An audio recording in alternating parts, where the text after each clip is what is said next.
안녕하세요. 음악과 미술작품으로 성경을 이해하는 유튜브 채널 바이블 아치입니다. 회화 4부로 여러가지 회화와 모자이크, 스테인드 글라스에 대해서 소묘, 스케치, 콜라주 등 회화와 모자이크 및 모자이크의 종류에 대해서 스테인드 글라스 제작 과정에 대해서 살펴보기로 하죠. 소묘는 그림이란 의미고 보통 태생으로 부르고 선으로 이미지를 묘사하는 단색 선묘화에 속하죠. 그림을 처음 시작할 때 기본적으로 형태를 그리는 기초 훈련으로 강조되고 있고 작품의 밑그림으로 사용되고 그 자체만으로도 하나의 작품으로 인정되고 있죠. 레오나르도 다빈치가 최후의 만찬에 등장하는 예수님과 그 제자들을 소묘로 묘사한 것이죠. 최후의 만찬 도중 예수님께서 이 중에 하나가 나를 팔리라 라는 말씀에 제자들 모두 놀라고 동의하는 모습을 보여주고 있죠.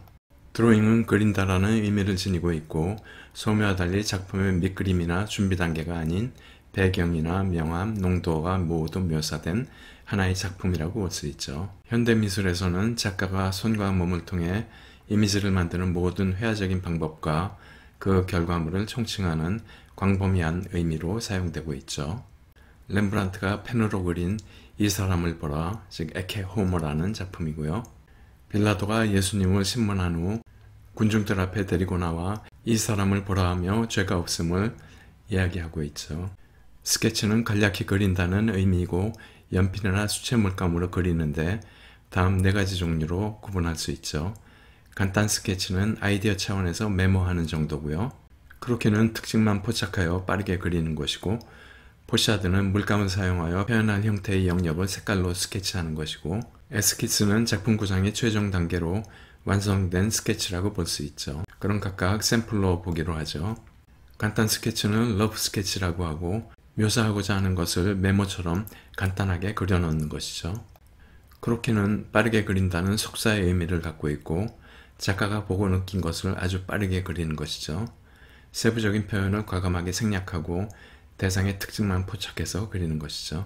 포샤드는 밑그림의 의미고 바로 물감을 사용하여 표현할 형태의 영역만 색깔로 표시해 놓는 스케치죠. 에스키스는 초벌 그림 또는 생략했다는 약화의 의미를 갖고 있고 작품 구상의 최종 단계로 완성된 스케치라고 할 수 있고 한 개의 작품을 그리기 위해 여러 장의 에스키스를 그려 이 중에서 마음에 드는 최종본을 선택하게 되죠. 콜라주는 풀칠의 의미를 갖고 있고 화면에 신문, 우표 같은 실물을 오려 붙이는 파피에콜레, 즉 종이 붙이기에서 유래한 것이죠. 화면에 종이나 천, 끈 등의 재료나 사진, 잡지, 얇은 나무 조각 등을 조합해서 붙여놓은 작품이죠.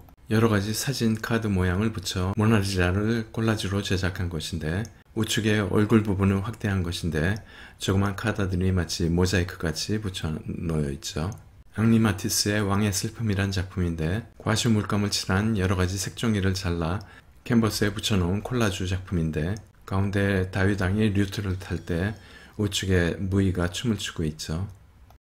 아상블라주는 집합, 조립을 뜻하는 말로 콜라주와 구분하기 위해 장 뒤부페가 1961년 아상블라주 미술전을 열면서 사용했죠.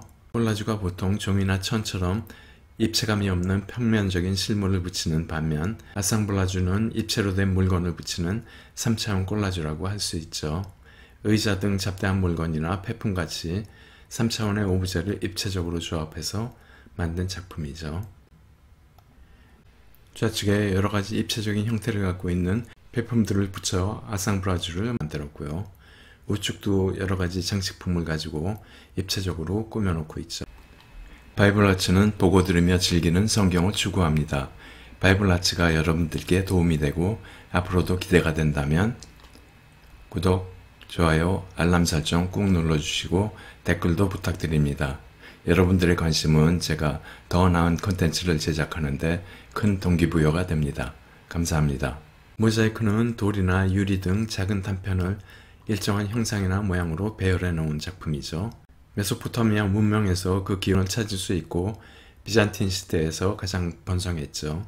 먼저 여러가지 색깔의 돌판이나 테셀라라고 하는 세 편을 준비하는데 테셀라는 네모난 돌이나 주사위 돌, 모자이크용으로 가공한 육면체 돌을 부르는 이름이죠.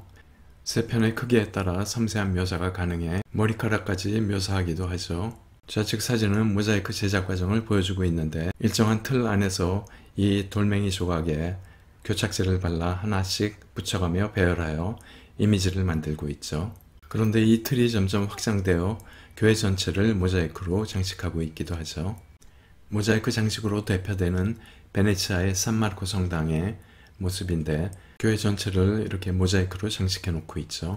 모자이크는 돌의 모양이나 재질, 구현되는 위치에 따라 다음과 같이 몇 가지로 구분되는데요. 그럼 오퍼스 섹틸레 기법부터 알아보기로 하죠. 오퍼스는 작품을 의미해서 음악에서도 OP 몇 번 하면 작품 번호 몇 번을 뜻하죠.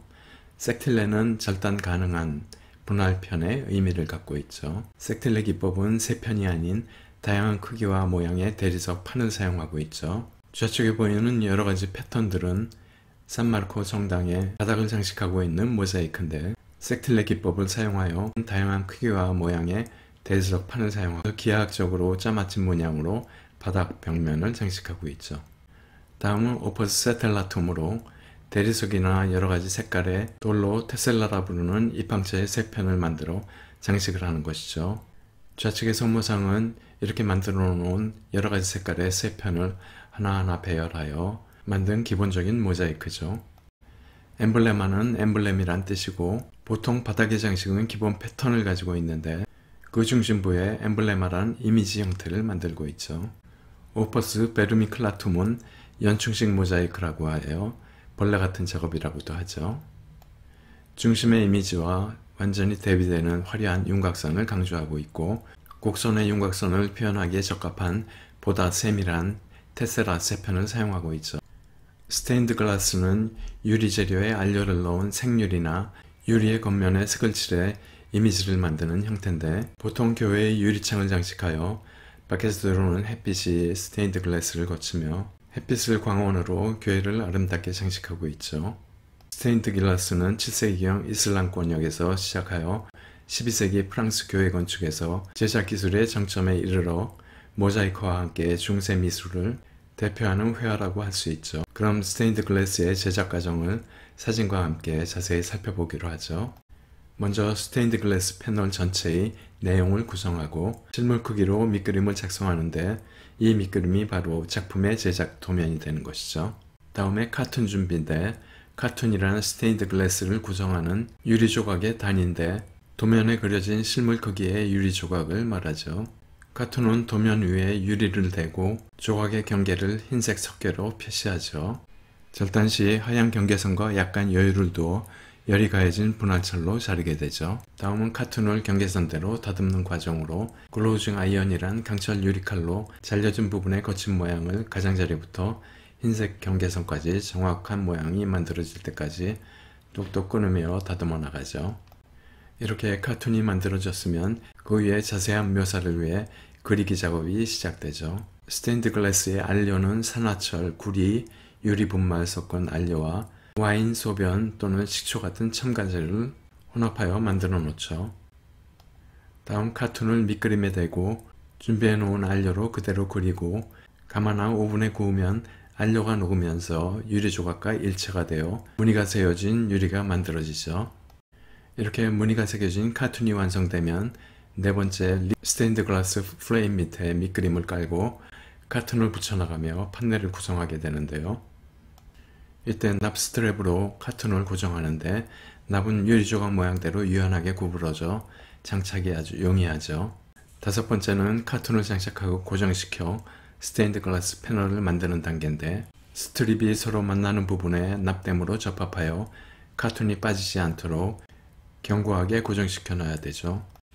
여섯 번째는 카툰을 납 스트립으로 고정하고 방수를 위해 반액체 시멘트를 브러쉬로 도포하는 과정으로 중세시대부터 시멘트의 주성분은 아마분필과 아마씨유를 사용해 오고 있죠. 시멘트에 남아있는 액체 성분은 분필이나 톱밥을 덮어 흡수하게 되죠. 다음 시멘트가 납 스트랩 아래에 남을 때까지 마른 브러쉬로 페널을 문질러 닦으며 페널의 불순물을 제거하게 되죠.